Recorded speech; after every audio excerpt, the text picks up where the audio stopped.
అంటే ప్రజలనే కాదు, కొన్నిసార్లు భక్తులు కూడా డిప్రెషన్లోకి వెళ్ళిపోతారు. ఎందుకు అసలు మనం ఈ యొక్క మెంటల్ స్టేటస్కి వస్తాం అంటే మానసిక స్థాయి అంటారు దాన్ని, మనోమయ స్థాయి అంటారు దాన్ని. మెంటల్ అంటే చాలామంది మెంటల్ అంటే పిచ్చి అనుకుంటారు. యాక్చువల్లీ ఒక విధంగా అదే, అంటే ఎప్పుడు మనసులో పడిపోతాం అన్నమాట. ఎలా ఆ స్థాయి నుంచి బయటికి రావాలనేది చర్చిస్తాం. సో కొన్ని శ్లోకాలు ఇక్కడ మనస్సు గురించి చెప్పబడ్డాయి. శ్రీకాంత్ కేశవ్ ఇక లీవ్ ఇట్ కనుక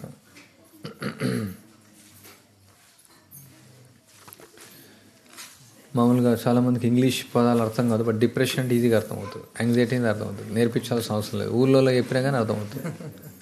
స్ట్రెస్ స్ట్రెస్ స్ట్రెస్ అంటారు వాళ్ళు. స్ట్రెస్ అనేది అనకపోవచ్చు, స్ట్రెస్ అంటే సో అది మామూలు అర్థం అనమాట. ఉదాహరణకు మ్యారేజ్ అనే పదం నార్మల్ అనమాట, వివాహం అని చెప్పాల్సిన అవసరం లేదు. సెల్ ఫోన్ తెలుగు పదం మనకు తెలియదు, బట్ అందరికి తెలుసు అనమాట. సో చాలామందికి ఇది ఒక పెద్ద సమస్య తయారైపోయింది కలియుగంలో. ఎలా యొక్క ఏమంటారు ఇంకా డిప్రెషన్ తెలుగులో ఎగ్జాక్ట్గా ఆందోళన, ఒత్తిడిలోంచి బయటకు రా, ఒత్తిడి కాదు, టెన్షన్ కాదు. డిప్రెషన్ అంటే మనకి ఇంగ్లీష్ వచ్చి తెలుగు రాకుండా తెలుగులో అంటే ఆ పదం ఎంత ముఖ్యమైన పదం చూడండి. ఇంగ్లీష్ అందరు కదా.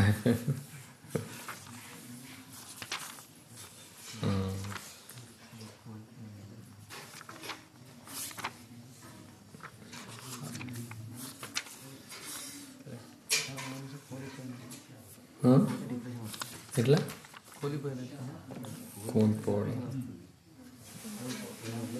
వాళ్ళ లక్షణాలు ఎలా ఉంటాయంటే ఎప్పుడు ఆలోచిస్తూ ఉంటారు, ఇప్పుడు ఇట్లా ఒంటరిగా ఆలోచిస్తూ ఉంటారు, వాళ్ళకు తిన్నామా లేదు కూడా మర్చిపోతారు, నిద్ర పట్టదు, కొన్ని లక్షణాలు అన్నమాట. ఇది కూడా ఫిజికల్ కూడా సిక్ అయిపోతారు, ఆరోగ్యం కూడా. నేను ఒక డాక్టర్తో నేను మాట్లాడాను, అంటే ఆయన న్యాచురోపతి NAMS అని ఒక కోర్సు పెట్టారు గవర్నమెంట్, అంటే న్యాచురోపతి క్యూర్ గురించి 5 సంవత్సరాల కోర్సు అంట. సో పంచకోశ థెరపీ అనేసి ఒకటి ఉంటుందంట. అన్నమయ, ప్రాణమయ, మనోమయ, జ్ఞానమయ, విజ్ఞానమయ, 5 కోశాలు ఎలా ఉన్నాయో 5 కోశాలకు సంబంధించినటువంటి ఒక థెరపీ అంట. సో ఆయన ఏం చెప్తున్నాడంటే ఇక ఆనందమయ కోశంలో రానంత వరకు మనకు వ్యాధులు తప్పవంట. సో ఎప్పుడైతే ఈ మనోమయ కోశంలో ఉంటామో ఈ మనస్సు వల్లనే అన్ని రోగాలు తయారవుతాయని చెప్తాను. బీపీ కానీ, డయాబెటీస్ కానీ, ఇవన్నీ కూడా మన ప్రభుపాద చెప్పిన స్టేట్మెంట్. అంటే కఠోపనిషత్తులో ఒక శ్లోకం చెప్పాడు అనమాట. మనం శ్లోకాలు డైరెక్ట్ ప్రభుపాద చెప్పకపోవచ్చు, కొన్నిసార్లు ప్రభుపాద శ్లోకం చెప్పకుండానే సెంటెన్స్ చెప్తారు. అందుకనే మహావాక్యాలు ప్రభుపాద చెప్పినాయి. ఎవరైతే మానసికంగా ఆరోగ్యకరంగా ఉండరో వాళ్ళు శారీరకంగా పూర్తిగా కోల్పోతారు ఆరోగ్యాన్ని. మన మనస్సు బాగుంటే అన్నీ బాగుంటాయి. సో మనం ఆందోళనలో ఉండి, ఒత్తిడిలో ఉండి, ఒక డిప్రెషన్లో ఉంటే శరీరం అంతా కూడా అదే ఏదో ఒక రోగం తయారవుతుంది. ఎన్ని మందులు వేసుకున్నా పనిచేయమన్నమాట. అందుకని వాళ్ళు ఏం చేస్తారంటే డాక్టర్స్ వీళ్ళకు నిద్ర ట్యాబ్లెట్స్ ఇస్తారన్నమాట. నిద్రపోతే ఏంటంటే ఇంకా మనస్సు కొంచెం ఆలోచించకుండా ఉంటుంది, ప్రశాంతంగా ఉంటాడు అనేసి. సో ప్రశాంతత కోల్పోయినటువంటి వ్యక్తి అన్ని రకాలుగా ఇబ్బంది అనమాట. సో కారణం సేమ్, ఈ భౌతిక ప్రపంచం ప్రశాంతంగా ఉండనియదు మనం. ఎందుకంటే దానికోసం కాదు, ప్రశాంతంగా ఉండడం కోసం కాదు. ఈ భౌతిక ప్రపంచం ప్రశాంతంగా ఉండలేము అని తెలుసుకోవడానికి. అసలు డిప్రెషన్ ఎందుకు లోనైతే ముఖ్యమైన కారణం ఇక్కడ మనం ప్రశాంతంగా ఉంటామని అనుకోవడం తప్పది. ఇది మన ప్రశాంతత కోసం కాదు. ఇది ఈ భౌతిక ప్రపంచం దుఃఖాలయం, ఇది సుఖాలయం అనుకుంటున్నాం కాబట్టి ఇక డిప్రెషన్. అసలు ఎప్పుడు స్టార్ట్ అవుతుంది మనకి ఈ యొక్క ఆందోళన, ఈ డిప్రెషన్ ఎప్పుడు స్టార్ట్ అవుతుందంటే ఎప్పుడైతే మన కోరికలు తీరవో. ధ్యాయతో విషయాన్ పుంస సంగస్తేషోపజాయతే సంగాత్ సంజాయతే కామాత్ క్రోధోపజాయతే క్రోధోద్భవతి సన్మోహం. బివిల్డర్ అంటే డిప్రెషన్ వాళ్ళు బివిల్డర్ అయిపోతారండి. వాళ్ళు ఏం చేస్తున్నారు, ఏం మాట్లాడుతున్నారు, ఎలా నడుస్తున్నారు అసలు ఏం అర్థం కాదనమాట. సన్మోహ స్మృతి విభ్రమ, మర్చిపోతారు. స్మృతి అంతా పోతుంది. శృతిభ్రంశాత్ బుద్ధినాశాత్ ప్రణశ్యతి. అంటే నేను భౌతికమైన వ్యక్తులు కూడా చెప్తున్నాను. వాళ్ళు ఏం చేస్తున్నారో అర్థం కాదు. వాళ్ళు కోటీశ్వరులు ఉంటారు, ఎంతో పెద్ద ప్రాపర్టీస్ ఉంటాయి, కొన్ని 100 కోట్లకు అధిపతి అయి ఉంటారు. కానీ వాళ్ళు తినమంటే తినరు, పడుకోరు, అసలు ఏం మాట్లాడుతున్నారు, ఎవరితో మాట్లాడుతున్నారు, ఎన్నో కొన్ని వేల లక్షల కేసులు ఉన్నాయి. ఇంకా వాళ్ళు ఏం చేస్తారు, చివరికి డ్రగ్స్ తీసుకోవడం, ఇట్లాంటి మత్తు పదార్థాలు తీసుకోవడం, అలాంటివి చేస్తూ ఉంటారు. సో ఇంకా భక్తులకు అసలు డిప్రెషన్ ఉండదు. కారణం ఏమంటే భక్తుల యొక్క ద్వంద్వాలకు అతీతమైనటువంటి వాళ్ళు. సుఖమున్నా దుఃఖమున్నా, లాభమైనా నష్టమైనా, జయమైన పరాజయమైన, కోల్డ్ ఉన్నా హాట్ ఉన్నా, కొందరు దానికి కూడా డిప్రెషన్ అయిపోయి, ఓ చాలా కోల్డ్ ఉంది అది కూడా డిప్రెషన్, చాలా హాట్ ఉంది అది. అంటే ఏది మనం ఆలోచిస్తామో అది డిప్రెషన్గా తయారైపోతుంది. ఇంకా సింపుల్గా చెప్పాలంటే చాలాసార్లు ఎప్పుడు జనాలు డిప్రెషన్లో మంచి ఉదాహరణ ఏంటంటే స్త్రీ పురుషుల మధ్యలో అంటే వివాహం ముందు, అది వైదికం కాదు, అది ఉదాహరణ. వివాహం ముందు వాళ్ళు ప్రేమిస్తూ ఉంటారు, అంటే కామిస్తూ ఉంటారు. సో ఆ కామం ఎప్పుడైతే తీరదో, అంటే వాళ్ళు నిజంగా ప్రేమ అనుకుంటారు అనమాట, ఇది నేను ప్రేమిస్తాను, కానీ అది కామం. అయితే ఆ కామం ఎప్పుడైతే తీరదో డిప్రెషన్లోనే అవుతారు, ఆత్మహత్యకు ప్రయత్నిస్తారు, ఆత్మహత్యలు చేసుకుంటారు. ఎందుకంటే ధ్యాయతో విషయాన్ని పుంస, చాలా ఒక విషయాన్ని మనం ఎప్పుడు ధ్యానిస్తూ ఉంటాం అన్నమాట. అందుకని ఎక్కువ దేన్ని కూడా ధ్యానించొద్దు, ఒకటే ఒకటి ధ్యానించాలి మన జీవితంలో. ఏమి ధ్యానించాలి? కృష్ణునికి ఎలా సంతృప్తి చేయాలి, కృష్ణార్థే అఖిల చేష్ట. మనం మన్మనాభవ మద్భక్తో మధ్యాజీ మాం నమస్కురు మామే విశ్వసయుక్తైవ ఆత్మాన మత్పరాయణ. కృష్ణు గురించి ఆలోచించాలి, కృష్ణ యొక్క నామం గురించి ఆలోచించాలి, కృష్ణ యొక్క దివ్యమైన ముఖాల వినడం గురించి ఆలోచించాలి, కృష్ణునికి ఎలా సేవ చేయాలని ఆలోచించాలి, కృష్ణ గురించి వినడం గురించి ఆలోచించాలి. మన మనస్సు పూర్తిగా మన్మన చూడండి, మనస్సు యొక్క యాక్టివిటీ ఇది యాక్చువల్లీ భక్తియుక్త సేవ. అంటే మనస్సు ఒకటే కాదు, ఆఫ్కోర్స్ మనసు కూడా. మనం ఏం చేస్తామంటే మనస్సును నియుక్తం చేయలేం, బట్ మన మనస్సును ఇన్వాల్వ్ చేయాలి. మన శ్రీపత్రు ఎప్పుడు కోట్ చేస్తుంటారు త్రిభంగానంలో, ఆ మనస్సును డివోట్ చేయాలి. అది ఇంపార్టెంట్ పాయింట్. మనం డివోటీ అవుతాం, బట్ మనస్సును డివోట్ చేయాలి. మనస్సును భక్తునిగా చేస్తే అప్పుడు ఈ సమస్యలన్నీ పోతాయి, డిప్రెషన్. సో ఈ మనస్సుకు మార్చాలి మొట్టమొదట. మళ్ళీ చైతన్యం, మనస్సు అంటే చైతన్యం అంటే కృష్ణ చైతన్యం ఉంటే ఆటోమేటిక్గా అన్నీ మారిపోతాయి. మనసు మారుతుంది, బుద్ధి మారుతాయి, ఇంద్రియాలు మారుతాయి, అన్నీ మారుతాయి. బట్ వాళ్ళ ప్రాబ్లం కృష్ణ చైతన్యం పైన మనకు రుచి లేకపోవడం. సో కృష్ణ చైతన్యమే ఫార్ములా. సో ఎప్పుడు మనం ఈ యొక్క కోరికల గురించి మనం ఆలోచించకూడదు అనమాట. ఈ భౌతిక ప్రపంచంలో ఏది మనకు సంతృప్తి చేయదు. అంటే ఆధ్యాత్మికం కూడా కోరికలు ఉండొచ్చు, మేబీ భౌతికమైన కోరికలు, ఆధ్యాత్మికమైన కోరికలు. భౌతికమైన కోరికలు ఎట్లాగో అవి ఆందోళనకు దారితీస్తాయి. ఆధ్యాత్మిక కోరికలు కూడా మనం కృష్ణుడి సంతృప్తి కోసం ఆ కోరిక పెట్టుకోవాలన్నమాట. ప్రభుపాద సంతృప్తి కోసం ఆ కోరిక పెట్టుకోవాలి. మనం ఏదైనా ఆధ్యాత్మిక జీవితంలో కూడా ఒక ఛాలెంజ్ తీసుకోవాలి. ఒక ఈరోజు 100 భాగవతం సెటిల్ ఇవ్వాలి అని మనం అనుకున్నాం, ఒకటి కూడా వెళ్ళదు. మనం డిప్రెషన్లో వెళ్ళాల్సిన అవసరం లేదు, కానీ మన యొక్క ప్రయత్నమే అన్నమాట. సో మనం ఎన్నో కోరికలు ఉండదు. ఓకే, ఒక 10,000 మందిని భక్తులు చేయాలి, ఒకరు కూడా కాకపోవచ్చు, మేబీ 1,00,000 మంది కావచ్చు. మనం ఏదో మంచిగా కృష్ణుడి కోసం ఉండాలనుకున్నాం, మేము మొత్తం మాడిపోవచ్చు. సో ఏదైనా కావచ్చు. యాక్చువల్గా ఈ భౌతిక ప్రపంచంలో కృష్ణుని యొక్క సేవ చేయడంలో కూడా మనం ఉత్తీర్ణులం కాకపోవచ్చు. కాబట్టి మనం ఈ భౌతిక ప్రపంచంలో ఈ యాక్టివిటీ ఏదైతే మనం చేస్తున్నామో అది కృష్ణుని యొక్క సంతృప్తి కోసం చేస్తున్నాం. అది కృష్ణుడికి కావాలి. కృష్ణుడికి ఏం కావాలి అసలు? కృష్ణుడు మనం నిర్మించే మందిరం కావాలా? ఆయన ప్రపంచం అంతా ఆయనదే, ఎన్నో పెద్ద పెద్ద మందిరాలు ఉన్నాయి ఆయనకు. కృష్ణుడు మనం తయారు చేసే భక్తులు, అసలు కృష్ణుడు పరమాత్మ ద్వారా ఇన్స్పైర్ చేయండి ఆయన భక్తుడు ఎలా అవుతాడు? కృష్ణుడు పరమాత్మ ద్వారా ఆయనకు అలో చేయండి ఆయన బుక్ ఎలా తీసుకుంటాడు? కృష్ణుడు అంటే ఎక్సెట్రా అన్నీ ఏదైనా సేవలో ఉండొచ్చు. ఏదైనా మనం చేయాలనుకుంటే భక్తియుక్త సేవలో, ఒక ఈ ఇల్లు కట్టాలనుకున్నాం కృష్ణుడి కోసం, ఒక ఈ మందిరం నిర్మించాలనుకున్నాం, ఏదో మనం అనుకున్నది కాకపోవచ్చు. అది కూడా భక్తియుక్త సేవలో కూడా నాకు ఈ సేవ కావాలంటే ఆ సేవ దొరకకపోవచ్చు, ఇష్టం లేని సేవ రావచ్చు, ఇష్టం ఉన్న సేవ కావచ్చు. అసలు అందుకనే ఈ భౌతికమైన వ్యక్తులకు భక్తులకు తేడా ఏంటంటే, భౌతికమైన వ్యక్తులు చాలా అటాచ్గా ఉంటారు అన్నమాట. చాలా వాళ్ళు చేసేటువంటి ప్రతిదీ కూడా ఇది కావాలి, ఈ బిజినెస్ సక్సెస్ కావాలా, ఈ జాబ్ నాకు కావాలా, ఈ అమ్మాయి నాకు కావాలా, ఈ ఇల్లు నాకు కావాలా. సో వాళ్ళు చాలా అటాచ్ అనమాట, చాలా ఆసక్తికరంగా ఉంటారు. సో అది కలత చెందినప్పుడు వాళ్ళు డిప్రెషన్లోనే అయిపోతారు. కానీ భక్తులకు సమస్య రాకూడదు. యాక్చువల్గా why? Because they are detach, same time they are attach for Krishna. ఎందుకంటే సెంటర్ పాయింట్ ఏంటంటే భక్తులు కూడా అటాచ్ అయ్యాయి, బట్ కృష్ణుడు కోసం అటాచ్ అనమాట. కృష్ణుడు కోసం. ఓకే, ఈ కారు అసలు అంటే బయట వ్యక్తి ఒకవేళ కారుకి ఏమైందంటే అతనికి హార్ట్ అటాక్ వస్తుంది, భక్తుని కూడా సేమ్ ఉండొచ్చు. ఎందుకంటే కృష్ణుడు కారు అది. కృష్ణుడు కారు ఎలా మనం డ్యామేజ్ చేసాం, కృష్ణుడు కారు ఎట్లా డ్యామేజ్ అయింది, సేమ్ కన్సర్న్ ఇంకెక్కువ ఉంటుంది యాక్చువల్లీ భక్తునికి అటాచ్మెంట్. వన్ వే వాడేమనుకుంటాడే, కార్ డ్యామేజ్ ఇంకో కార్ నేను కొనుక్కుంటాను, ఇది పోతే ఇంకో. కానీ ఈ కృష్ణుడు ప్రాపర్టీ దాన్ని డ్యామేజ్ అయింది అనుకోండి. సో ప్రభుపాద్ బాంబే ల్యాండ్ కొన్నారు కృష్ణుడు డబ్బులతో. సో ఆయన తట్టుకోలేకపోయారు, ఎలా ఈ వ్యక్తి నన్ను మోసం చేస్తారు, కృష్ణుడు ఎలా మోసం చేస్తారు అంటే ఈ ఉద్యమం ఏమవుతుందన్న కన్సర్న్. అంటే కృష్ణుడి కోసం ఈవెన్ భౌతికమైన వ్యక్తుల కంటే భక్తులకు ఇంకా ఎక్కువ ఆందోళన ఉంటుంది. అది వాళ్ళ సొంత డబ్బులు కదా. ఇప్పుడు మనం ఎవరైనా వేరే వాళ్ళ వస్తువు తీసుకుని మనకు ఎలా భయం ఉంటుంది, ఇది మనది కాదు కదా, ఇది కృష్ణుడిది. ఇది మన సొంతం అంటే ఇది భక్తుడికి అసలు సొంతం అనేది లేదు. ప్రత్యేకంగా బ్రహ్మచారులకు, సన్యాసులకు, మేబీ గృహస్థులకు వాళ్ళ సొంతంగా కష్టపడతారు, వాళ్ళ డబ్బులతో సంపాదించుకుంటారు. బట్ ఒక విధంగా అది కూడా కృష్ణుడు ఇచ్చిందే. గృహస్థులు వృధా చేయాలని కాదు డబ్బులు, యాక్చువల్లీ అదొక మూర్ఖత్వం. ఎందుకంటే నువ్వు పని చేస్తున్నావు, డబ్బులు ఎక్కడి నుంచి డబ్బులు వస్తున్నాయి, ఆ ఎనర్జీ ఎక్కడి నుంచి వస్తుంది, అవన్నీ కూడా కృష్ణుడిదే ప్రాపర్టీ. ఈశావాస్యం ఇదం సర్వం. అందుకని గృహస్థులు కూడా వృధా చేయకూడదు అసలు.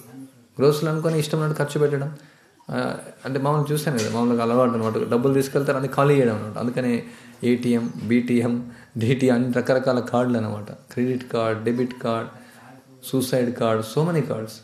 చివరికి సూసైడ్ కార్డే అవుతుంది. ఎందుకంటే అంటే డబ్బులు ఖర్చు పెట్టాలి ఉంటారు, నేను ఇంత సంపాదిస్తున్నాను కదా చూయించుకోవాలి. బట్ అది కూడా కృష్ణుడికి ఎనర్జీ నుంచి వస్తుంది.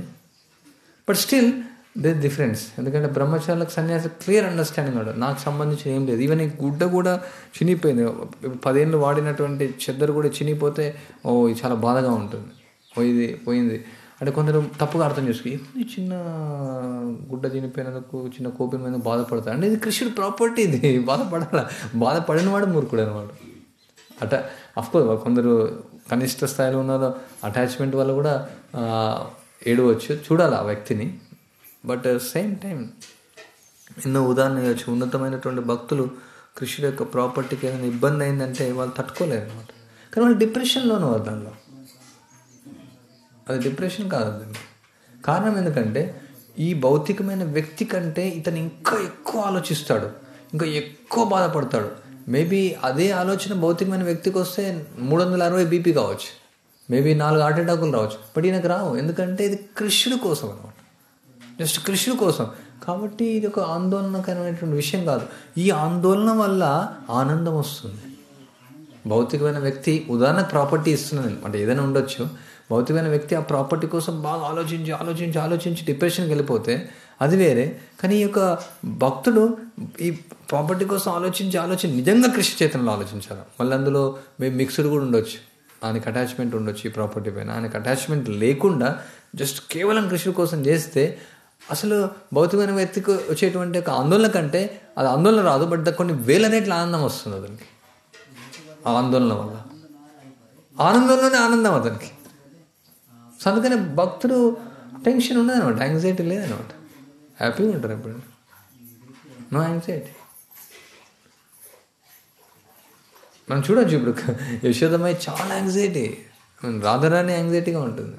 ఆల్ గోపీస్ అందరూ యాంగ్జైటీతో ఉంటారు. కృష్ణుడు ఎక్కడ వెళ్ళాడు, ఎప్పుడు వస్తాడు అంటే అది ఎట్లుంటుంది అంటే ఇంటెన్స్ సపరేషన్ అని చెప్పాడు. అంటే విరహాగ్ని, అగ్నితో అది కాల్చేస్తుంది వాళ్ళను, కానీ ఆనందాన్ని ఇస్తుంది.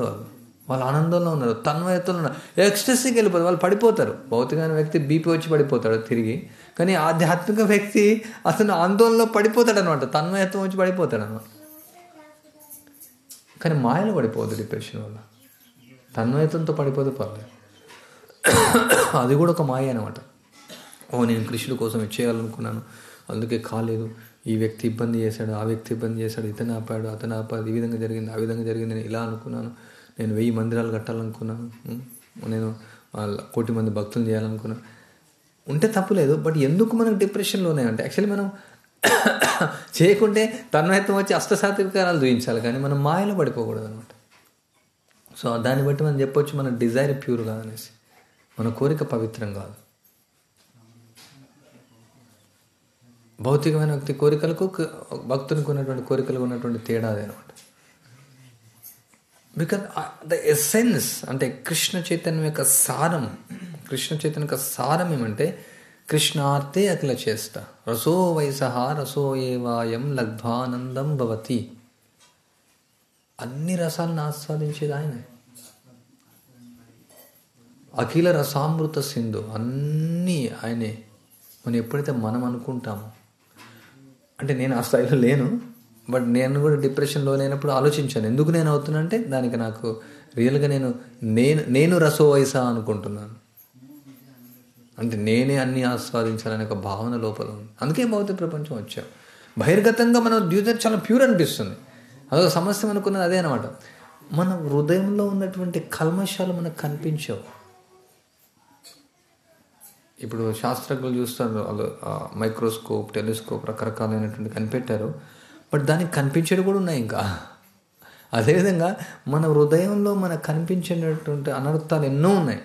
మన మనస్సుకు తోచినటువంటిది అయితే మనకు అట్లాంటిది ఏం లేదు, నేను కృష్ణుడి కోసం చేస్తున్నాను అనుకోవచ్చు. బట్ అంతర్గతంగా భావన ఏముంది అది ఎప్పుడు తెలుస్తుందంటే ఎప్పుడైతే పరీక్ష వస్తుందో అప్పుడు తెలుసు. ఎప్పుడైతే పరీక్ష వస్తుందో అప్పుడు తెలుసు. నిజంగా మనం కృష్ణుడి సంతృప్తి కోసం చేసినట్టయితే మనకు అసలు ఏ ప్రాబ్లం లేదు. ఏ సేవ ఉండొచ్చు, ఎట్లాంటి పరిస్థితుల్లో ఉండొచ్చు, జస్ట్ కృష్ణుడికి సేవకని అటాచ్ అయి ఉండడం అంతే. ఏ సేవ అని కాదు, అసలు ఎట్లాంటి పరిస్థితి అని కాదు, ఎట్లాంటి పరిస్థితి అయినా ఎదురవచ్చు భక్తునికి. ఎట్లాంటి పరిస్థితి అయినా ఎదురవచ్చు. అంటే కొందరు ఏమనుకుంటారంటే ఇది ఒక ఇన్స్టిట్యూషన్, దానివల్ల ఎంతో సేవ చేసుకున్నారు, పంపించేశారు, ఇట్లా అట్లా ఎన్నో రకాలుగా అనొచ్చు. బట్ ఏదైనా ఉండొచ్చు, ఇన్స్టిట్యూషన్ వల్ల ఉండొచ్చు. బట్ ఇన్స్టిట్యూషన్ లేకుండా కృష్ణుడు మనకు పరీక్షిస్తాడనమాట. ఇట్లాంటి పరిస్థితుల్లో ఈ వ్యక్తి నాకు ఇంకా విశ్వాసంతో సేవ చేస్తాడా, ఇట్లాంటి పరిస్థితుల్లో కూడా ఇంకా ఇతను ఈ సేవను కొనసాగించగలుగుతాడా, ఇట్లాంటి పరిస్థితుల్లో కూడా ఇంకా సిద్ధంగా ఉన్నాడా ఈ వ్యక్తి అనేసి కృష్ణుడు అట్లాంటి పరిస్థితి కల్పించవచ్చు. ఓకే, నేను డైరెక్ట్ కృష్ణుడికే సేవ చేస్తాను, నాకు ఇస్కాన్తో సంబంధం లేదు, భక్తులతో సంబంధం లేదు, నేను ఎవరిని పెట్టుకొని నేనే ఓన్లీ సేవ చేస్తాను అనుకుంటే కూడా కృష్ణుడు ఇంటర్ఫియర్ కావాల్సిందే కదా. మనం భక్తులతో ఉంటే భక్తులతో సమస్యలు అనుకోవచ్చు, మనం బయట వాళ్ళతో ఉంటే బయట వాళ్ళతో సమస్యలు అనుకోవచ్చు, మేబీ కుటుంబంతో వాళ్ళతో సమస్యలు అనుకోవచ్చు. నేను ఎవరినన్నా ఒంటరి భజన, అందుకని భక్తి సిద్ధాంత శాస్త్రాలు అంటారు ఇక మనస్సు యొక్క ట్రిప్ అనమాట ఒంటరి భజన చేయడం అనేది. నేను ఒంటరిగా ఉంటాను, నేను ఇంటికి వెళ్ళిపోతాను. ఇవన్నీ కూడా కారణం ఏంటంటే మనకున్నటువంటి కోరికలు, మనకున్నటువంటి కామం. ఒక వ్యక్తి ఆందోళనతో ఉన్నాడంటే కామమే కారణం, అన్నిటి కారణం అదే కామం. అంటే కామం అంటే ఓన్లీ మైథున కోరికనే కాదు, కామం అంటే ఆత్మేంద్రియ ప్రీతి వాంఛ. కృష్ణేంద్రియ ప్రీతి ఇచ్చావంటే ప్రేమ ఉంటుంది. ప్రేమ వల్ల ఏమొస్తుంది? తన్మయత్వం వస్తుంది. ఆందోళన పడిపోం, మనం ఆందోళన పడిపోం.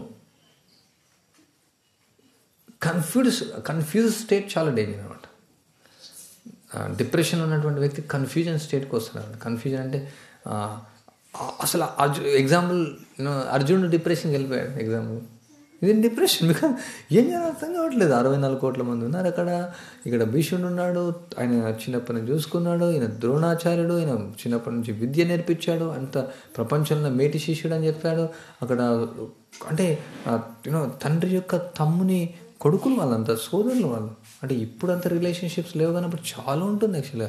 ఎంతో ధర్మరాజు కూడా కౌరవులు వాళ్ళు అంత చేసినప్పుడు కూడా వాళ్ళకి సమ అటాచ్మెంట్ ఉంది. సోదరులు వాళ్ళు. తర్వాత వాళ్ళంతా చనిపోతూ వీళ్ళంతా సైనికులు, వీళ్ళంతా రాజులు, వీళ్ళంతా మంత్రులు. జస్ట్ నేను ఒక రాజ్యం కోసం ఇప్పుడు ఏం చేయాలో అర్థం కావట్లేదు అనమాట నాకు. యుద్ధం వదిలేస్తే నేను క్షత్రియ ధర్మాన్ని నేను చేయాలా, లేకపోతే వచ్చేస్తే ఇవన్నీ కారణాలు. అదే చెప్పాడు అర్జునుడితో, ఇన్ని కారణాలు అని చెప్పాడు. వర్ణ సంకరం అవుతుంది, వాళ్ళు నేను పాపానికి లోనవుతాను, తర్వాత నేను వీళ్ళను ఇందులో ఎలా అనుభవిస్తాను, అంతా చనిపోయిన తర్వాత ఎవరితో నేను అనుభవిస్తాను. సో బిగ్ కన్ఫ్యూజన్ అనమాట, పెద్ద సందేహాస్పద స్థితిలో ఉన్నాడనమాట. అది ప్రతి ఒక్కరికి వస్తుంది, అది అర్జున్ లాంటి శక్తివంతునికే వచ్చింది అది.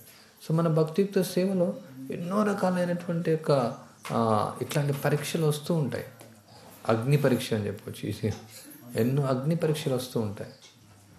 సో వాటిని తట్టుకోవడానికి శక్తి మనకు లేదు. మరి ఎలా? ఇప్పుడు మనం చదివాం కదా, ఈ వారి యొక్క వైష్ణవుల యొక్క కృప ద్వారా, గురువు యొక్క కృప ద్వారా కానీ నేను ఆ యొక్క వైష్ణవ సంగత్యాన్ని నేను వదిలేస్తాను, నేను ఆ పరీక్షను నెగ్గుతానంటే అదొక మాయ అంతే. భక్తుల సాంగత్యంలో సంస్థ భక్తులతోనే తీరుతాయి. మన యొక్క ఆందోళనకు భక్తులు కారణమైతే ఆ ఆందోళన భక్తులే తీసేస్తారు మనకు, భక్తులు లేకుంటే కాదు. సో ఈ సతమతం అయిపోతూ ఉంటాం మనం. సో ఈ సతమతమైనటువంటి స్థాయిని మనం అనుమతించకూడదు. ఎక్కువ సమయం అలా అనుమతించకూడదు. ఈ ఎట్లా అంటే మారది ఎప్పుడు చెప్తుంది, ఈ సూదిలాగా ప్రవేశిస్తుంది, అది నాగల్లాగా అయిపోతుంది. అసలు దీన్ని ఇప్పుడు ఒక గంట సేపు మనం మాయలో ఉన్నామంటే నో, ఎక్కువసేపు అనుమతించొద్దు ఈ మాయను. అసలు ఒక్క నిమిషం ఓకే, నో, ఒక సెకండ్ నో, 1 సెకండ్ మాయ నో. అంటే ఆల్రెడీ మనం మాయలో ఉన్నాం, ఇంకా ఎక్స్ట్రా మాయను ఎందుకు తీసుకోవడం? మనం ఆల్రెడీ మనం మాయలోనే ఉన్నాం, మనం మాయ నుంచి బయట వెళ్ళి ఒక సెకండ్ ఎందుకు మనం అలో చేయాలి? మాయను తెలిసి మనం అలో చేస్తాం, పర్లేదు అని. తర్వాత ఒక నిమిషంగా తయారవుతుంది, తర్వాత గంట అవుతుంది, తర్వాత రోజు అవుతుంది, తర్వాత నెల అవుతుంది, తర్వాత సంవత్సరం పాటు మాయలో ఉంటాం. తర్వాత ఏమవుతుంది, మొత్తం మాయలో పడిపోతాం, పూర్తిగా భక్తియుక్త సేవ వదిలేస్తాం. మాది ఒక ఉపన్యాసం falling down and getting up, చాలా సంవత్సరాల క్రితం. సో అందరూ ఫాల్ డౌన్ అవుతుంటారు, అందరూ పడిపోతుంటారు. Every minute we are falling down. అసలు ఫాల్ డౌన్ అంటే కృష్ణ మర్చిపోవడం. మనం కృష్ణ 24 గంటలు గుర్తుంటే మనం హరిదాస్ ఠాకూర్లా ఉండేవాళ్ళం. సో బట్ ఓకే మర్చిపోతున్నాం, బట్ ఇమీడియట్లీ మనం కృష్ణను గుర్తుంచుకోవాలి. మనం డిస్టర్బ్ అవుతున్నాం, మళ్ళీ దాని నుంచి బయటికి రావాలి. ఎక్కువ సమయాన్ని అనుమతించొద్దు. ఎవరైనా సహాయం చేయడానికి వస్తే అనుమతించరు, గురువు సాయం చేస్తే అనుమతించారు, వైష్ణవ సాయం చేస్తే అనుమతించారు, భక్తులు సాయం చేస్తే అనుమతించారు. ఇవన్నీ కర్మిలు వచ్చి చెప్తారు, ఏం స్వామి నువ్వు ఇట్లా టెన్షన్తో ఉన్నావు, నువ్వు ఎందుకనేసి. నేను అలా ఉండొద్దు, హ్యాపీగా ఉండని చెప్తాను. కర్మిలతో భగవంతుడు ఇన్స్ట్రక్షన్ చెప్తారు, మరి ఎవరితో వింటాను? కొన్నిసార్లు పక్షులు వచ్చి చెప్తాయి, పక్షులు అరుస్తూ ఉంటాయి, ఎందుకు నువ్వు టెన్షన్లో ఉన్నావు?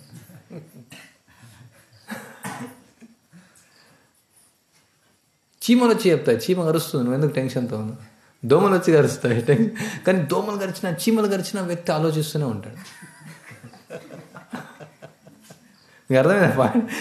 చీమలు గరుస్తాయి, దోమలు గరుస్తాయి, ఇక్కడ మురికి స్మెల్ ఉంటుంది, తర్వాత అన్నీ ఉంటాయి, అన్నీ చెప్తున్నాయి అనమాట, నువ్వు బయటికి రా అని. ఆలోచిస్తాను అంటే భౌతికమైన వ్యక్తులు కూడా భక్తులు ఇట్లే ఆలోచిస్తున్నారు.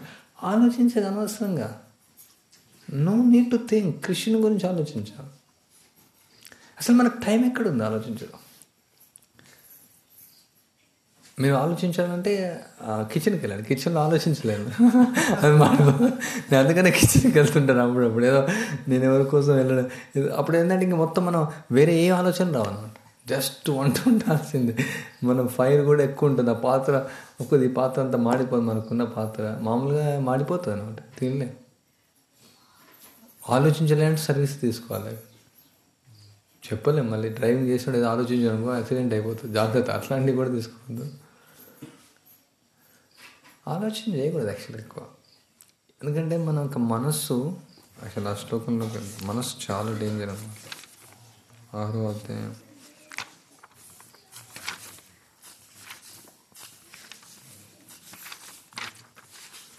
ఉద్ధరే ఆత్మనాత్మాత్మనామవసాదయే. ఎంత 5 కదా.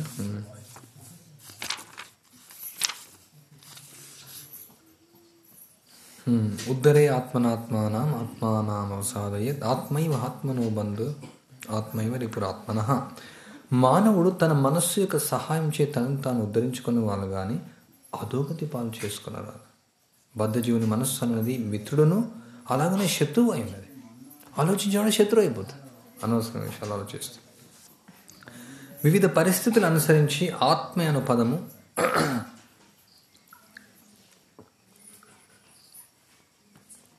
దేహమును మనస్సును జీవాత్మను కూడా సూచించును. అంటే ఇక్కడ ఆత్మ అని వస్తుంది కదా. యోగ విధానంలో మనస్సు మరియు బద్ధజీవి అనే అంశాలు ప్రత్యేకించి ప్రధానములైనవి. చూడండి, మనస్సు ఎక్కువ ముఖ్యం. ఎందుకంటే యోగా అంటే నీకు ఫస్ట్ కాన్సన్ట్రేషన్ కావాలి, ఫస్ట్ మనస్సు ఏకాగ్రత లేకుండా ఏం చేయలేము మనం. యోగాభ్యాసం ఒక మనస్సు కేంద్ర విషయమైన ఇక్కడ ఆత్మ అనగా మనస్సు అని భావం. అట్టి మనస్సును నియంత్రించి దాన్ని ఇంద్రియాత్మను తొలగించుటే యోగ విధానం గల ముఖ్య ప్రయోజనం. బద్ధజీవునికి అజ్ఞానం అనే బురద నుండి ఉద్ధరింపగలిగినట్లుగా మనస్సును శిక్షణొసగలని ఇక్కడ నొక్కి చెప్పగలరు. సో అజ్ఞానం అనే బురద అంటే అనమాట. సో నీళ్ళలో బురద కలిసిన, సో మన మనస్సు అట్లా తయారైపోయింది అనమాట, బురద. వాస్తవనకు భౌతిక స్థితి ఎందు మానవుల మనస్సు మరి ఇంద్రియములు ప్రభావనకు లోబడి ఎందురు. భౌతిక ప్రకృతిపై ఆధిపత్యం వహించాలని కోరికను కలిగించే అహంకారంతో మనస్సు కూడి ఉంట చేత ఇదనమాట సమస్య. మనసుతో నేను ఆధిపత్యం చేయాలి, ఈశ్వరోహం అహం భోగి, అదే అనమాట. భౌతిక జగత్తునందు శుద్ధాత్మ భవబంధంలో చిక్కున్నాను కనుక భౌతిక ప్రకృతి యొక్క పై మెరుగులను ఆకర్షించబడుకుంటున్నట్లుగా మనస్సును శిక్షణ ఇవ్వను. ఈ విధంగా బద్ధజీవుడు రక్షించగలడు.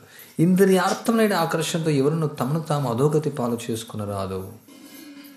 ఇంద్రియార్థముల పట్ల మానవుడు ఎంత అధికంగా ఆకర్షించబడను, ఎందుకంటే ఎప్పుడైతే ఆకర్షిస్తామో దాని గురించి ఆలోచిస్తాం, ధ్యాయతో విషయాన్ని పుంస, అంత అధికంగా అతడు భవబంధంలో చిక్కను. అట్టి భవబంధం నుండి తప్పించుకున్నట్టుకు మనస్సును సదా కృష్ణ చైతన్యంలో నిమగ్నం చేయటే అత్యుత్తమ మార్గము.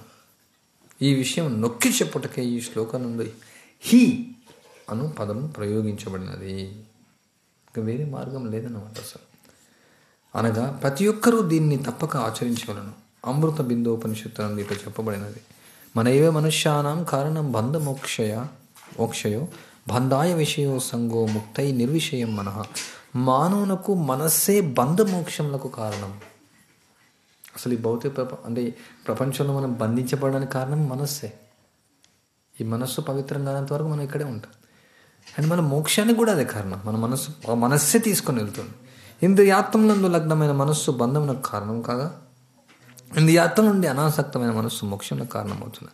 అనగా కృష్ణ చైతన్యంలో నిరంతరం నెలకొన్నట్టు మనస్సే మోక్షమునకు కారణంగా. చూడండి, అంటే ఎప్పుడైతే మనం కృష్ణ చైతన్యం ఉంటామో, ఇప్పుడు ఏదైతే మనస్సు మనకు ఈ ఆందోళన డిప్రెషన్ కలిగిస్తుందో దానికి ఒక క్వాలిటీ అనమాట. అది ఆలోచిస్తూనే ఉంటుంది. దానికి ఒక రోగం అనమాట.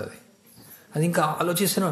సో దానికి ఒక క్వాలిటీ ఉంది కదా, అదే లక్షణాన్ని మనం కృష్ణ యొక్క గురించి ఆలోచించడం, కృష్ణ సేవ గురించి ఆలోచన పెడితే అది మనకు ఒక ప్రయోజనంగా తయారవుతుంది అది. సో అందుకనే ఆ మనస్సు అమేజింగ్ అనమాట. యాక్చువల్లీ అద్భుతం మనస్సు. What a creation. అంటే ఎంత మెమరీ ఉంది చూడండి దానికి, ఎంత మెమరీ. ఎన్నో ఒకసారి సడన్గా 50 ఏళ్ళ క్రితం జరిగిన విషయాలు గుర్తొస్తాయి. ఏం జరిగిందో మనకు జీవితంలో, అది 30 ఏళ్ళ క్రితం వస్తాయి. అంటే అవి ఎంత మెమరీ ఉంది. లక్షల జీబీ టీబీ ఏమంటారు తర్వాత కోట్ల టీబీ మెమరీ ఉంది దానికి. అంటే ఎట్లా క్రియేట్ చేశాడు భగవంతుడు దాన్ని. అదేవిధంగా అదే మనస్సును మనం కృష్ణుడికి అనంతమైనటువంటి లీలలు ఉన్నాయి, అనంతమైన గుణాలు ఉన్నాయి, అనంతమైన సేవ ఉంది మనకు. కనీసం ఇప్పుడు అంటే మనం గుణాలకు లీల టైం పోతుంది, అనంతమైన సేవలు చేయడం కోసం మనస్సును ఉపయోగిస్తే అంటే అదే క్వాలిటీ మనస్సును, ఆ యొక్క క్వాలిటీని అంతే. లేకుంటే ఇదిలో రిప్లేస్ చేయకుంటే అనంతమైనటువంటి కోరికలతో నిండిపోయి, అనంతమైనటువంటి ఆందోళనతో నిండిపోయి, అనంతమైనటువంటి జీవితాలను మనం వేస్ట్ చేసుకుంటాం. అనంతమైన జన్మను ఎత్తాల్సిందే ఉంటుంది మళ్ళీ. సో అందుకని ఈ యొక్క మనస్సును మనం ఉపయోగించుకోవాలన్నమాట. ఒక విధంగా స్టార్టింగ్ స్టేజ్ మనసు నెగ్లెక్ట్ చేయాలి. Get out, just don't care about. మనం మనసుతో ఐడెంటిఫై కావద్దు. ఫస్ట్ దాన్ని సపరేట్ చేసి దాన్ని చూడాలంటే ఎట్లా ఈ మనస్సు పనిచేస్తుంది, అసలు ఏం చెప్తుంది మనస్సు. మనం విట్నెస్ అనమాట. ఎట్లయితే ఉపద్రష్ట హనుమంత ఉంటుందో మన ఉపద్రష్ట హనుమంతలా కావాలన్నమాట. అంటే రజోగుణంలో తమగుణంలో ఉంటే అర్థం కాదు అది.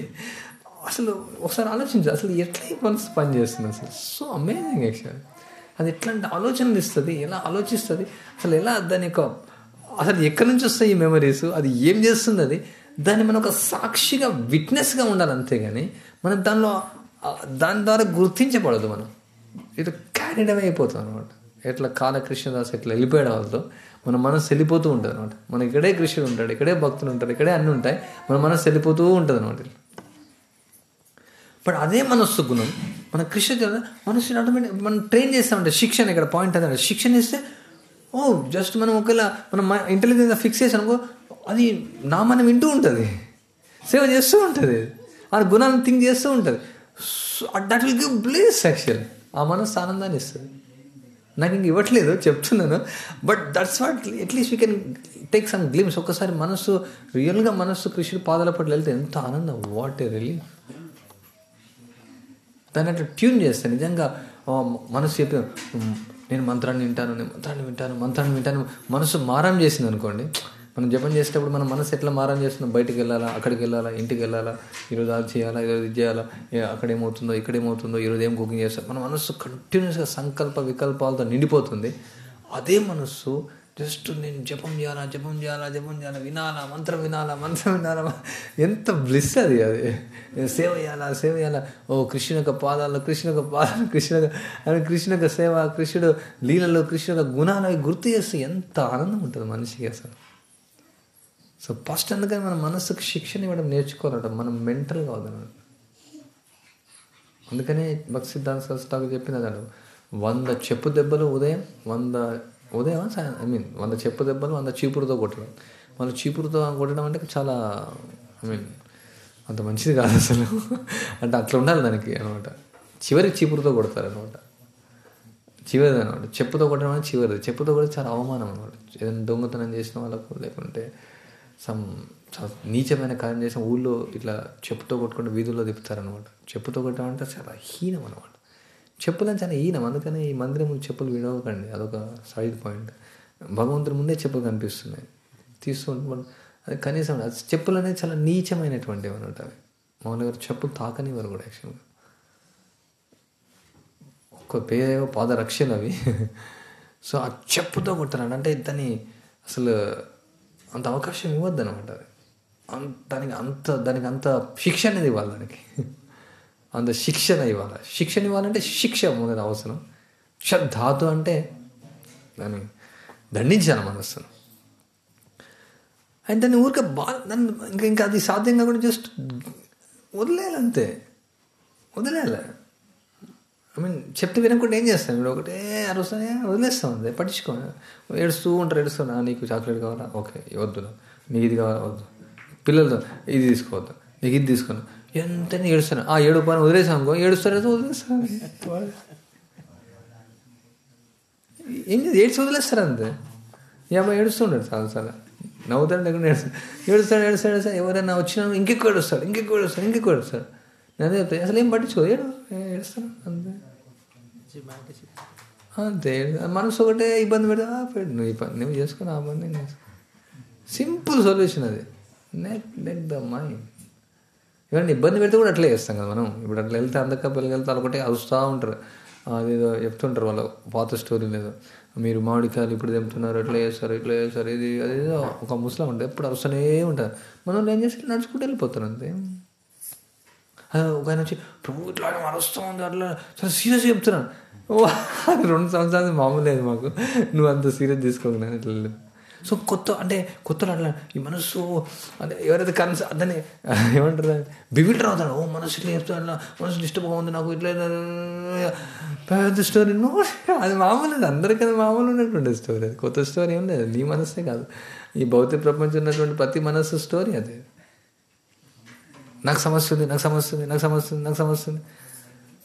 అసలు మనకు సమస్య ఏం లేదు. అసలు కృష్ణ చదివినట్టు సమస్య ఏం లేదు. మనకు అట్లా అనిపిస్తుంది యాక్చువల్గా. ఇప్పుడు రోగం ఉందనుకోండి, నాకు తెలియదు నాకు ఎంత నొప్పి ఉందో మీకు అంటే మెడిసిన్ మీకు తెలియదు అసలు ఎంత నొప్పి ఉంది, ఎంత బాధ.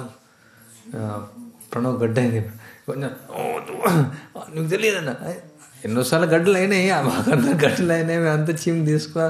బట్ వాళ్ళే చాలా పెద్ద సమస్య అనుకుంటారు ఈ భౌతిక. అందుకనే జనాలు డిప్రెషన్కి వెళ్తారు. మీకు తెలియదు మాకు ఎన్ని సమస్యలు ఉన్నావు, మా ఇంట్లో భార్యకి ఇట్లా ఉంది, భర్తకి ఇట్లా ఉంది, పిల్లలకి ఇట్లా ఉంది, ప్రాపర్టీ ఇట్లా అయింది, ఈ లోన్స్ ఉన్నాయి, ఇవాళ మా అక్కకి ఇట్లా అయింది, అక్క కూతురికి ఇట్లా అయింది, అక్క కూతురు వాళ్ళ మనవనికి ఇట్లా అయింది, అక్క కూతురు మనవనికి ఇట్లా అయింది, వాళ్ళకి ఎట్లా ఉండే పెద్ద లిస్ట్ ఉండేది అనమాట. But is everybody same, actually everybody have same problem. మా సమస్యనే పెద్దగా ఉందనేసి అనుకుంటాం మనం. సేమ్ భక్తియుక్త సేవ అభ్యాసపూర్వకమైన స్థాయిలో సాధన స్థితిలో కూడా మన మనస్సు నా సమస్యనే చాలా పెద్దగా ఉందనుకుంటాం.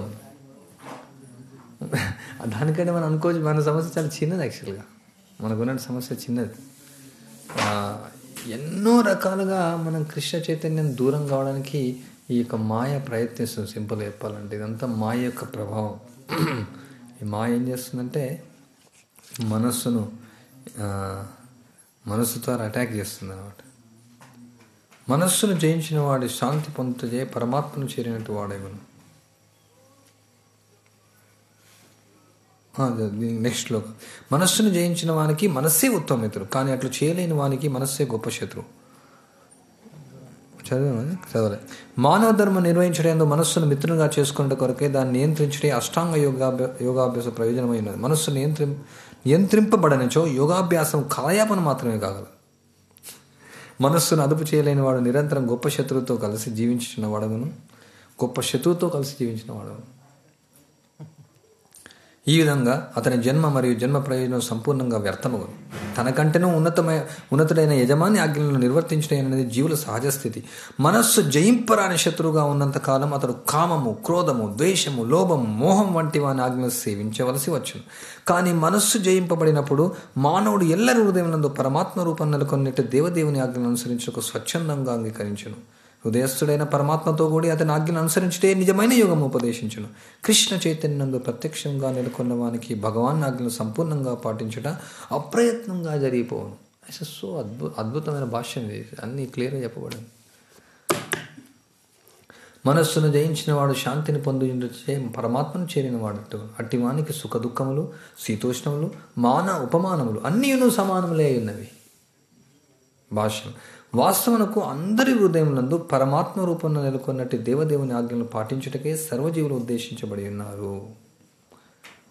కానీ చూడండి, భగవంతుడు ఎంతో కరుణతో అందరి హృదయంలో పరమాత్మ, ఎన్ని లక్షల అన్లిమిటెడ్ జీవాస్, ప్రతి ఒక్క హృదయంలో భగవంతుడు పరమాత్మగా వచ్చాడు ఆయన ఆజ్ఞలు ఇవ్వడం కోసం. కానీ మనం నెగ్లెక్ట్ చేస్తున్నాం భగవంతునికి ఆజ్ఞను. కానీ మనస్సును బహిరంగ శక్తిచే భ్రాంతి చెంది, అంటే మనం దానికోసం ఉద్దేశించడం, కానీ బహిరంగ శక్తిచే భ్రాంతి చెంది పెడదారి పట్టినప్పుడు మానవుడు భౌతిక కర్మలందు చిక్కపడును. కనుక ఏదైనా ఒక యోగ పద్ధతి ద్వారా మనస్సు నియంత్రించబడినంతనే అతడు గమ్యస్థానం చేరిన వానట్టుగా భావించవచ్చును. వాస్తవనకు ప్రతి వ్యక్తి ఉన్నతమైన ఆజ్ఞను అనుసరించవలసి వచ్చును. కనుక మానవుని మనస్సు ఉన్నత ప్రకృతి నందు నెలకొన్నప్పుడు అతడు భగవాన్ని ఆజ్ఞను అనుసరించడం తప్ప అన్యమును కాదు. ఉన్నత ప్రకృతి అంటే ఎవరు? అంతర్గత శక్తి. సో ఆయన యొక్క సేవలో నిమగ్నం కావాలంటే మనం ఆయన యొక్క అంతర్గత శక్తిలో మనం ఆజ్ఞలను మనం అనుసరించాలి. అంతర్గత శక్తి యొక్క ఆధ్వర్యంలో మనకు రావాలి. మనస్సు సదా ఉన్నత ఆజ్ఞను గ్రహించి దాన్ని అనుసరించవలసింది. కనుక మనస్సు నియంత్రించబడినప్పుడు అప్రయత్నంగా పరమాత్మ ఆజ్ఞలను అనుసరించు. ఇట్టి ఆధ్యాత్మిక స్థితిని కృష్ణ చైతన్యవంతుడు వెంటనే పొందించుట చేత సుఖ దుఃఖములు, శీతోష్ణములు వంటి ప్రకృతి ద్వంద్వం చే ప్రభావితులు కాకుండా ఇట్టి స్థితి ప్రత్యక్ష సమాధి లేక పరబ్రహ్మమునందు లగ్నమైన స్థితి ఎందురు.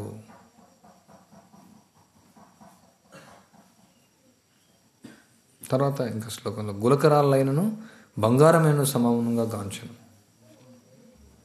ఇంకప్పుడు మిత్రులు, నెక్స్ట్ శ్లోకంలో జస్ట్ నేను చెప్తాను. శ్రేయోభిలాషులు, మిత్రులు, తటస్థులు, మధ్యవర్తులు, ఈర్ష్యాపరులు, శత్రుమిత్రులు, పాపములు సమబుద్ధితో చూసి వ్యక్తి పురోగతునందు. అంటే ఇంకా మనస్సు మారిందంటే అంతే కదా, మనసుతోనే ద్వంద్వాలు కదా. ఇంకా అన్నీ ఆయన ఇది ఒక ద్వంద్వాలకు అతీతుడు అవుతాడు ఆయన. ఇంకా సమస్యలు ఎక్కడ ఉంటాయండి? ఈ యొక్క స్థాయికి మనం రావాలంటే మనం మనస్సుకు హరే నామ హరే నామ హరే నామయ కాలం కలో నాస్తేవ నాస్తేవ నాస్తేవ గతిరన్యదా మన ఇది త్రాయతే మంత్రమే ఉంది మనకు. సింపుల్గా చెప్పాలంటే హరే కృష్ణ మంత్రం జపం చేయడం, మనస్సుకు వినిపించాలన్నమాట మంత్రాన్ని. చెవులతో వినాలా, మనస్సు వినాల మంత్రాన్ని. మంత్రం చెప్పేటప్పుడు ఏం చేయాలంటే జస్ట్ కేవలం ఆ యొక్క హరే కృష్ణ మంత్రమే ఉండాలి అంతే. అసలు వేరే ఉండాలన్నమాట. భూరిజన్ ప్రభు జప బుక్లు అదే రాశారు. అసలు ఇంకా వేరే ఏమొద్దు, ఇంకా రెండో మంత్రాన్ని వింటాను కాదు, ఈ మంత్రం నేను వింటాను అంతే. రెండో మంత్రం కాదు, మూడో మంత్రం కాదు, నేను బాగా విన్నానని కాదు, వినలేకపోతున్నాను, జస్ట్ ఇయర్. ఎందుకంటే మనస్సు ఏదో రకమైన ఆలోచన ఇస్తుంది అనమాట. నువ్వు బాగా విన్నావు, నువ్వు వినలేకపోతున్నావు, ఇంకో మంత్రం వింటావు, మొత్తం మాలనే వింటావు, ఇది బాగుంది కదా ఒక మంత్రం వింటా అంటే ఏదో విధంగా మోసం చేస్తాం మనసు. అందుకని ఏం చేస్తాను, జస్ట్ ఇయర్ అంతే. మంత్రం అంటే అంతర్గతంగా ఆ యొక్క దృఢ నిశ్చయం అనేది ఉంటుంది. అది జస్ట్ వేవ్స్ లాగా. బట్ హరే కృష్ణ కృష్ణ కృష్ణ హరే హరే రామ రామ రామ హరే. సో ఒక విధంగా కష్టం అనమాట జపం చేయడం. అందుకని కీర్తన చాలా సులభం. కీర్తనలు ఏంటంటే అందరు భక్తులు, అందుకని ఈ యొక్క హరే కృష్ణ మంత్రమే ఉండాలన్నమాట. మొత్తం కీర్తనలు ఏంటంటే పూర్తిగా అబ్జర్వ్గా. చాలామంది కీర్తన ఎందుకంటే జపంలో అబ్జర్వ్ కాని వాళ్ళకు కీర్తన చాలా చాలా సులభం అనమాట. సంకీర్తన ఏం చేస్తుందంటే సమ్యక్ కీర్తన, అందరూ భక్తులు కలిసి చేస్తాం కదా, ఆ మంత్రం వినబడాలి. మనం ఒక 5-6 గంటలు మనం కీర్తన చేసినాం అనుకోండి, జస్ట్ ఓన్లీ కేవలం మంత్రం విన్నాం అనుకోండి, ఆ మంత్రం అట్లా పోతూనే ఉంటుంది. అట్లా నిద్రపోతుంటే కూడా ఆ మంత్రం వస్తూనే ఉంటుంది. సో అది ఆ విధంగా న్యాచురల్గా మనం ఆ యొక్క సాంగత్యం వల్ల, ఆ యొక్క కీర్తన వల్ల, నృత్యం వల్ల భగవంతుని యొక్క నామం వినడంగా కొంచెం సులభం అవుతుంది. జపం సాధ్యంగా అట్లీస్ట్ కనీసం మన కీర్తనలో మెంటల్ ఉంటాం, జపంలో మెంటల్ ఉంటాం, బుక్స్ చదువుతూ ఉంటారు కదా. ఎప్పుడు మెంటల్గా ఉంటే ఎప్పుడు ఏం సొల్యూషన్ ఉంటుంది మనకు? మన మనసు వినదు. వేరే పరిష్కారం ఏం లేదు. మనం ఫిక్స్ కావాల్సింది యాక్చువల్గా. మనం you have to do it, that's it, no choice. No choice actually. మనసుకి వినిపించాల్సింది అంతే. చాయిస్ ఇవ్వద్దు మనసుకు. రూల్ అనమాట అంతే. No concession. వినాల్సిందే మంత్రం, కీర్తన ఉండాల్సిందంతే.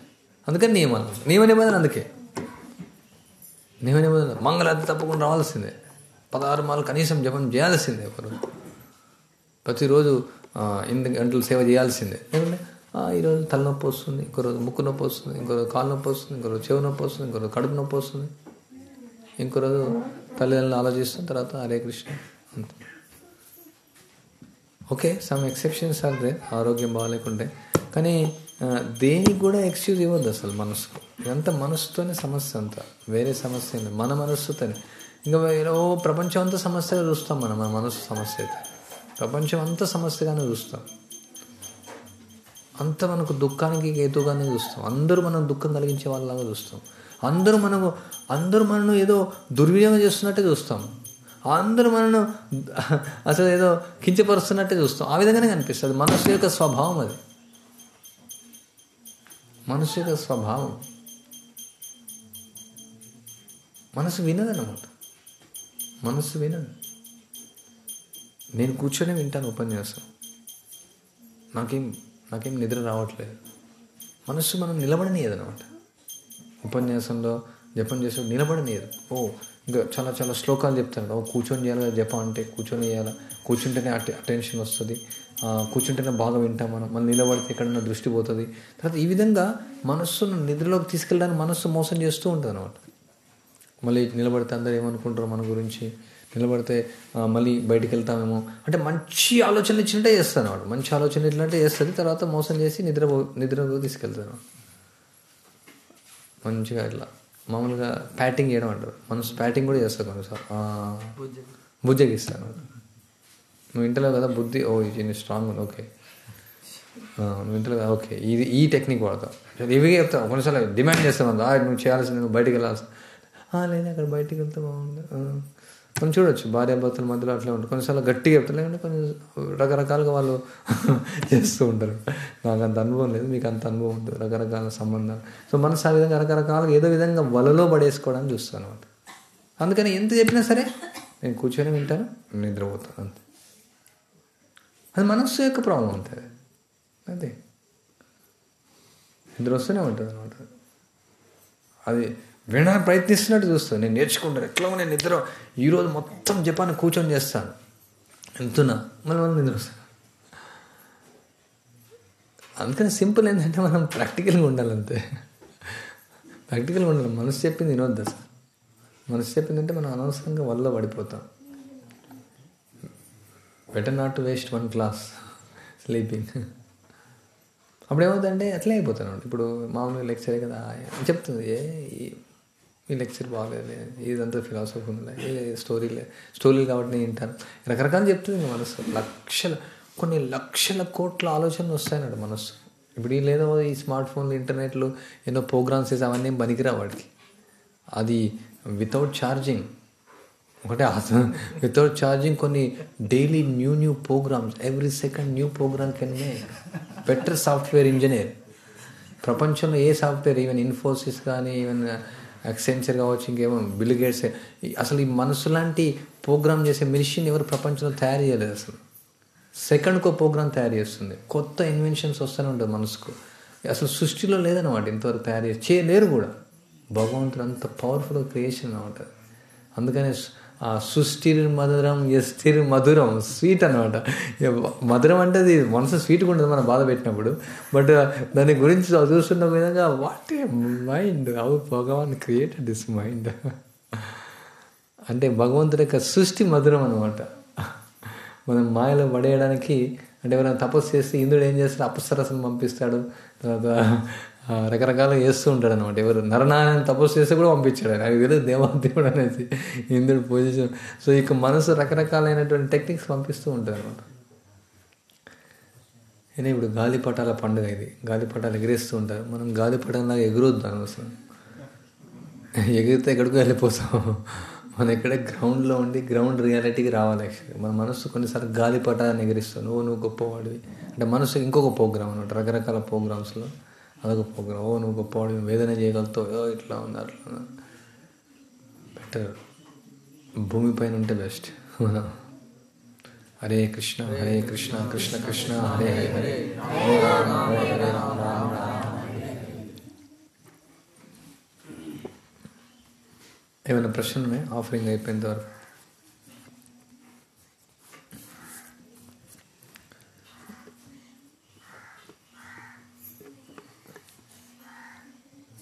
రామానంద నీ మనసు ఏం చెప్తావు? చెప్పు, గుర్తుపడ్డాను మనసు నీకు ఏం చెప్పింది? చెప్పు, నిజం చెప్పు. నిద్ర వస్తుందా? నిద్ర పోమని చెప్తుందంట మన హిరణ్య గర్భ మనసు. ఎప్పుడు అయిపోతే